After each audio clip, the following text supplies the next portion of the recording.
I've never been able to paint a series.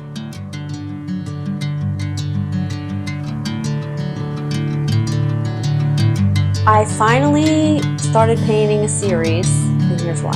I've always heard people say for years that you should paint a series, and I watch people lay out paper all over a desk and tape them off, you know, in a big grid, and then they just paint, and I'm like, ooh, that's kind of like an assembly line. I really didn't like the way that looks. So I've never really understood why people paint in a series, so I am finally going to try it. I'm using citrus fruit as my subject, and I want to see if there's any advice, any golden nuggets, any reason why I should continue to paint in a series. And I'll show you, this is my first painting in the series. I did start off with one, and then now go into this will be my next. I mean, this will be the series, and then I have some canvas boards, panels over here that I'm going to paint as well. But I've never been able to paint a series. I just get bored too easily. So, like, I just can't even imagine painting the same landscape 20 times. And clearly I'm a landscape painter.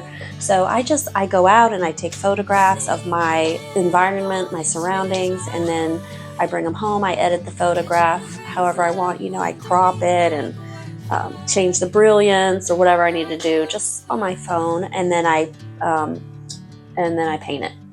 Once I finish one painting, I just want to move on to the next painting. I just feel like if I am painting the same thing over and over, what is the point? Sounds like pain. Sounds painful.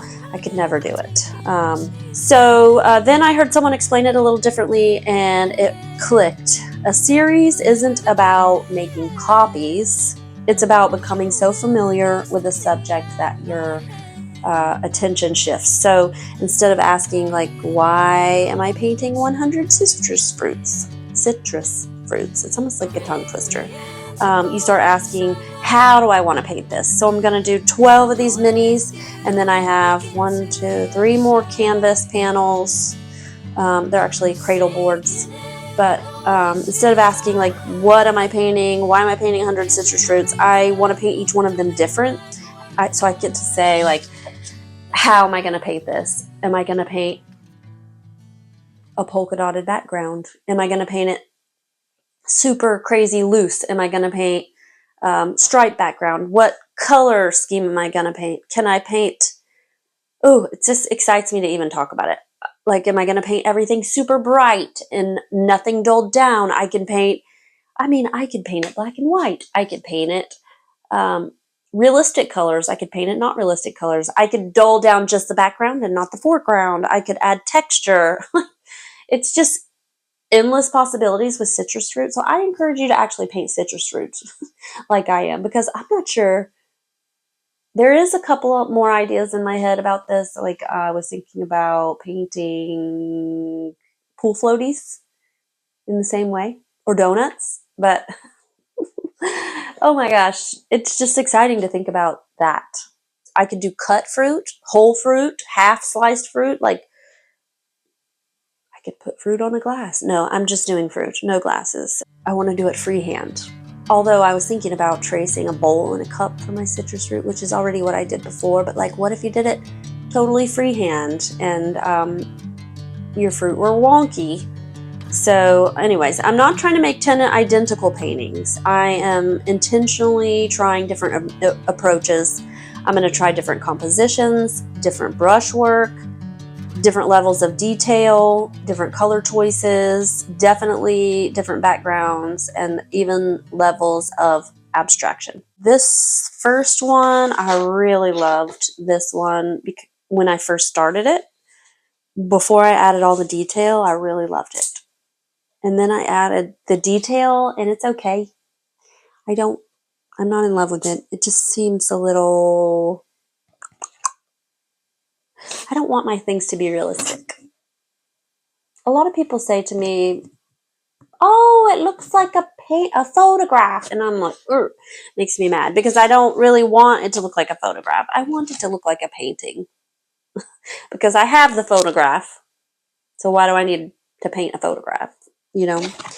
So I want it to be more painterly. So that's so exciting that I have this. I'm going to do all different ways and try to make it look painterly, and I'll be less precious. So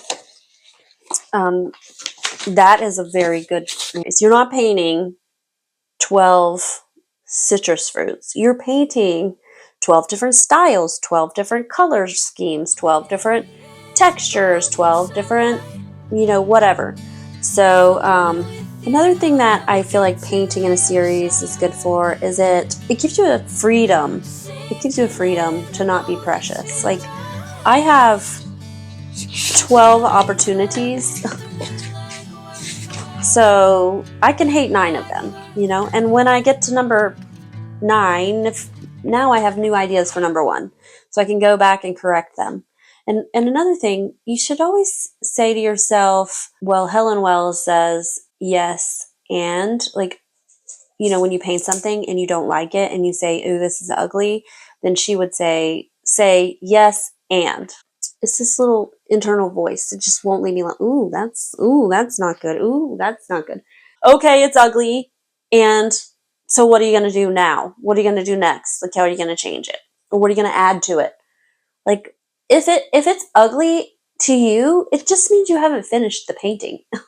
So keep going until you like the painting. That's the thing about paint. So people say to me when I tell them I threw a painting away, I mean, sometimes you have to throw a painting away, but people have always said, like, why would you throw a painting away?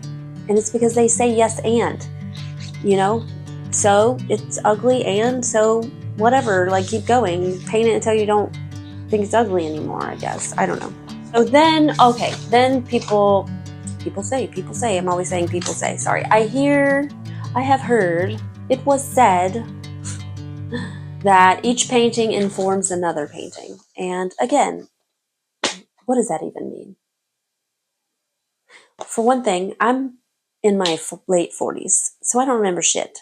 If I paint a painting here and I do something with the grass, you think I'm going to remember that on my next painting? No, I'll forget. So, but if you're painting something like 12 times, you can really get to know something. You can really learn how to do something. There's an effect that happened on that painting that you want to repeat. I feel like it might stick a little bit better for you if you are doing a series. You really get to know the subject. Upside down, inside out, turned around, like from different lighting angles. There's so much. So I still am not saying do this 10 times.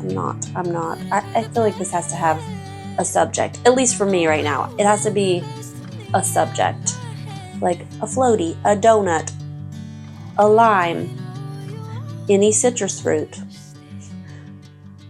I mean, it could be even like a tablescape. It could be a tablescape. So there's ways you can do this. You could paint this lime, this orange, this lemon in sequentially. Like, first I'm going to paint the lime, then I'm going to paint the orange, and then, or you could draw all of them out on this and then paint them all at one time.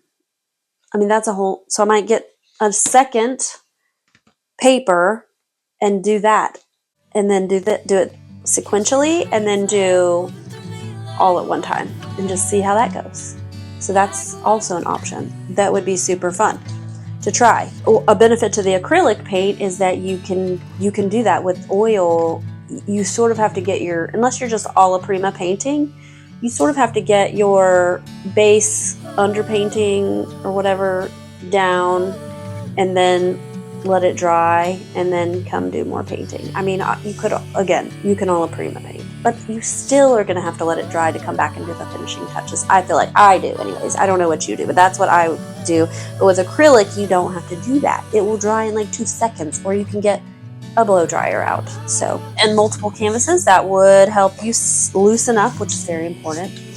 So this is the big one, though. This is one that I think is very exciting. I'm so excited to test this theory out. What's the big question everybody always talks about? The biggest question: how do I find my style?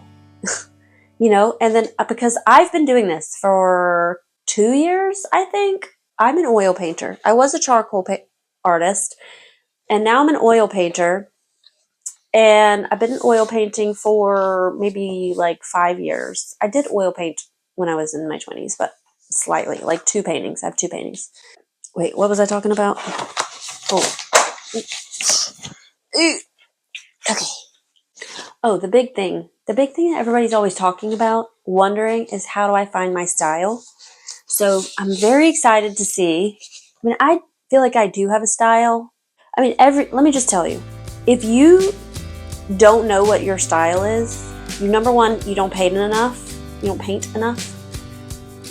And B, you are just jumping around to different things all the time. That's what I've been doing. I'm like, let me see if I can find my style. Let me see if I can find something that I'm really good at. Let me see if I can find something that I love, and I can't survive without painting it. Somebody out there's got to be like that, because years of this, I cannot possibly be the only person that feels this way. I cannot possibly. So I would say this could help you find your style. So maybe just pick a subject. It could be any subject, and paint a series in the subject. Big ones, small ones, not too big. I think my maximum is this size, which is 12 by 9. 9 by 12. So, and then just let go, have fun, Tell the little voice in your head to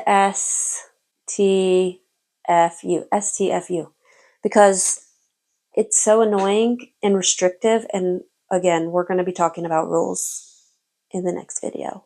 If you're painting prolifically, you will have a style. You have a style. The way that you see things and put it down on paper is your style, just like your handwriting is your style. No one else has the exact same handwriting as you, and no one else has the same brush stroke as you. And if every painting that you do looks different, it's because you're jumping around too much. This is my opinion. I don't know. You're jumping around too much. Pick something and do a whole bunch of them. Do it small. And don't let the little voice in your head say, well, that's dumb. Why are you painting little tiny things? You really don't have that much time to paint anyways, and now you're going to paint a bunch of little things that you can't sell? Am I the only person that has this voice in their head? This inner dialogue constantly that drives me freaking mad?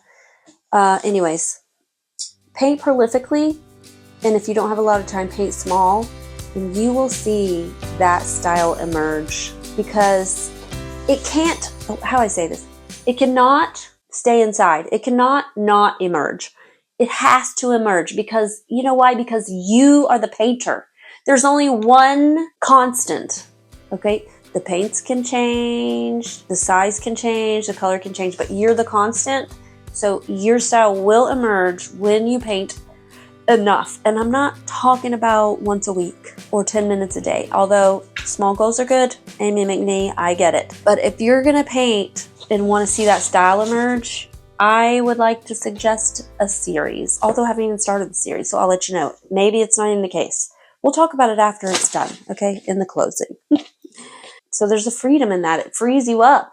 You don't have to worry about every little freaking brush stroke. You can just doodle and daddle and dawdle and just have fun. You know, what's that quote? Creativity really begins when you make room to play. You have to be in this sort of free and playful place for true creativity to come out, because creativity is play, and we just don't get to play. And it's so hard for women to switch gears all the time, you know? So if you just carve out a little time and just paint for an hour, but in a series, okay? Just gonna say this last few things about style. Every decision I make comes through my own hand. My brushwork, my color choices, and my color formulas, my simplifications, and that is what your style is. So I would just say you really just need to paint a lot. And this is going to make it easy, I think. I'll let you know. yeah, let me know if you've ever painted a series, if you only paint in a series, what do you think about series painting, and just whatever. Just put something in the comments and tell me about it, because life is lonely, okay? And who are you talking about painting to? No one. Nobody cares except me. So, and people in the comments. So let's talk about painting in the comments, okay? Bye.